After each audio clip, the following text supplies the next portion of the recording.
Noir plasma chrome bleed. Unlocking knowledge, inspiring innovation, empowering curious minds.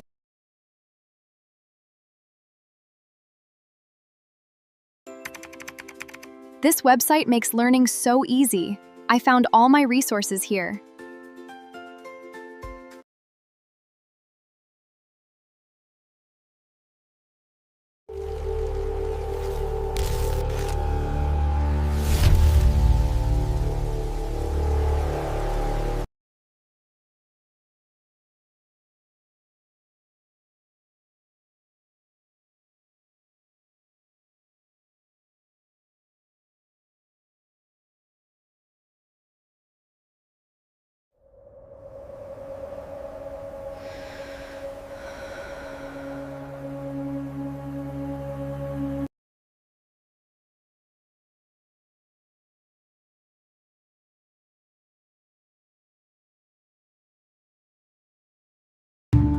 Like what you share.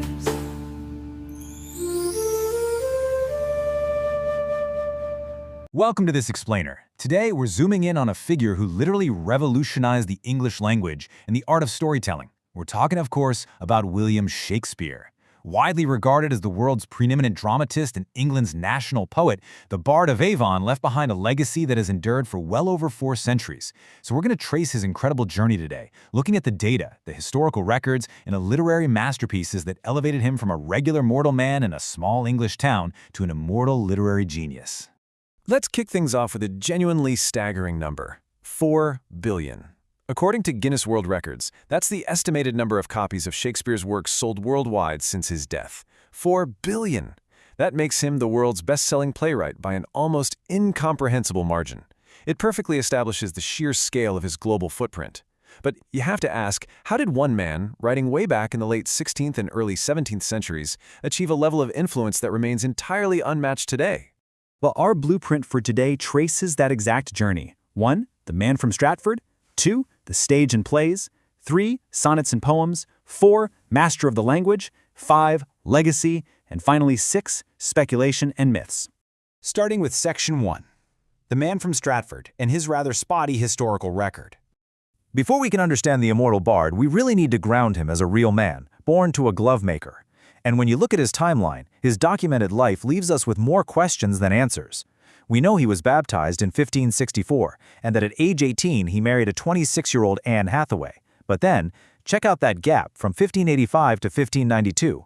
Scholars literally call these the lost years. Right after the birth of his twins, he effectively vanishes from the historical record. Then, out of nowhere, he reappears as a rising star in the London theater scene. By 1599, his company builds the iconic Globe Theatre, and he eventually retires back to Stratford, passing away in 1616 at just 52 years old. Moving to Section 2, the stage and the plays. These are the 39 works that fundamentally shaped drama. This is where we see him elevate from a working actor and a playing company shareholder to an absolute master playwright. His creative output is staggering, about 39 plays in total, and it's traditionally broken down into a core trio of genres. First up, comedies, like Twelfth Night, which rely heavily on mistaken identities and usually end happily in a marriage. Then you've got histories, dramatizing English monarchs and diving deep into the intense politics of the Tudor era. And finally, tragedies, like Hamlet and Macbeth, where incredibly complex characters are ultimately undone by their own fatal flaws and terrible errors in judgment. Now, modern scholars do debate subcategories like problem plays or romances, but this core trio, that is the absolute bedrock of his theatrical legacy. Now, here's a totally terrifying thought for any literature fan. We almost lost half of those masterpieces forever, because Shakespeare himself didn't carefully curate and publish his plays for future generations. That massive task actually fell to 2 of his fellow actors and friends, John Hemingses and Henry Condell. In 1623, which was 7 years after his death, they published the first folio. If they hadn't compiled these 36 texts, 18 of which had literally never been printed before, cultural cornerstones like Macbeth and Julius Caesar might have been lost to history. On to Section 3, Sonnets and Narrative Poems, giving us a look into the bard's private heart. While the whole world reveres him for his plays, poetry was actually his primary literary focus early on, especially when outbreaks of the bubonic plague forced the London theaters to just shut their doors. His 154 sonnets give us this incredibly rare glimpse into his private mind. Published in 1609, they are famously split into specific sequences. The first 126 are addressed to a fair youth, urging him to marry and praising his beauty. But then the tone violently shifts. We enter the Dark Lady sequence, addressed to a mysterious, complex woman who causes the speaker intense desire, but also loathing. Finally, we get 2 allegorical Cupid sonnets. Unlike his plays, which were clearly written to entertain the public, these sonnets read like profound, private meditations on love, jealousy, and the relentless passage of time. But you know, before the plays and those famous sonnets took over, it was long narrative poems like Venus and Adonis and The Rape of Lucrece that were his first real literary successes. They were massively popular during his lifetime. These are deep, often really dark explorations of uncontrollable lust, virtue, and severe political change. He also wrote allegorical masterpieces like The Phoenix and the Turtle, which just proved his versatility early on and set the stage for the deep psychological layers he'd later bring to the theater. Section 4. Master of the English language, fueled by an estimated 24,000-word vocabulary. We've reached the real climax of his story here, his stylistic genius. Shakespeare didn't just use the English language. He stretched it, he bent it, and he fundamentally expanded it. To get how he did this, we have to look at blank verse, which has unrhymed lines written in iambic pentameter. In his early plays, he used this form pretty conventionally.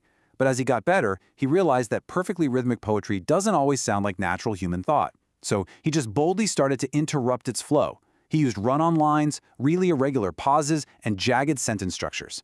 Think about Hamlet's soliloquies for a second. Shakespeare manipulated that meter to perfectly convey the chaotic turmoil of a man whose mind is quite literally tearing itself apart.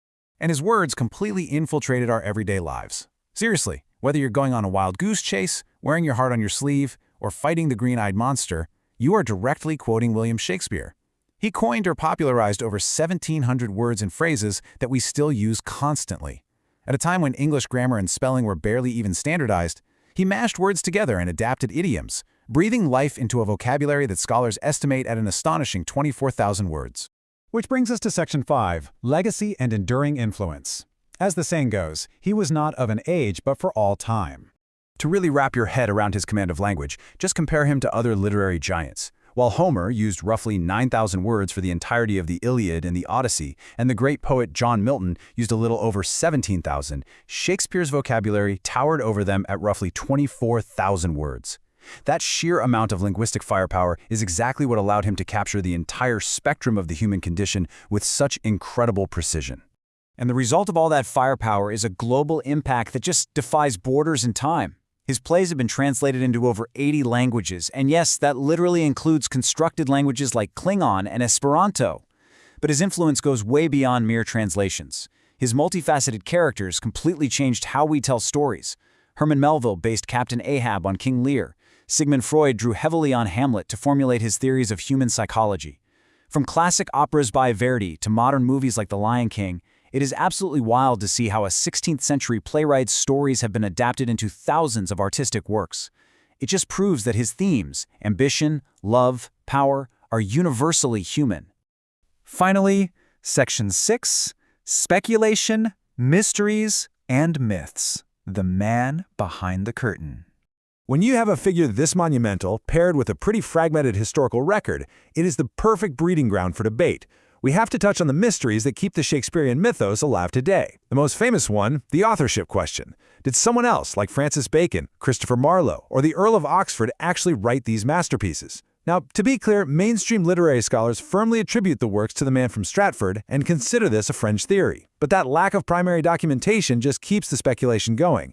That same spotty record also fuels endless debates about his private religious beliefs during a really tumultuous political era, and the exact nature of his sexuality, mostly driven by how people interpret those deeply passionate sonnets. But ultimately, despite producing these immortal works, we have to remember he was a mortal man.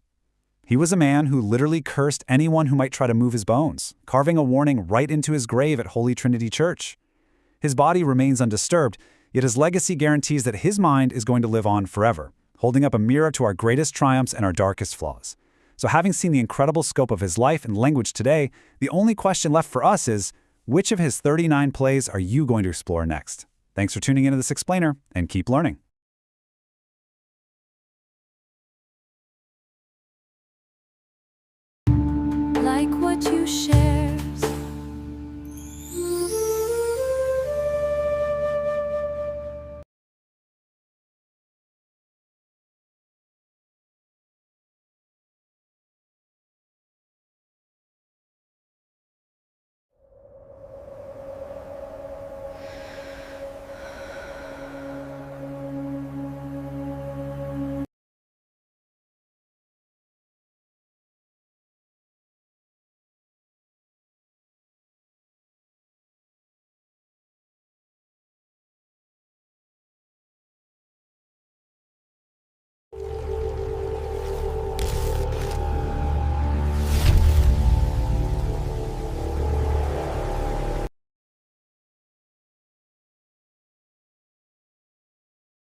This website makes learning so easy. I found all my resources here.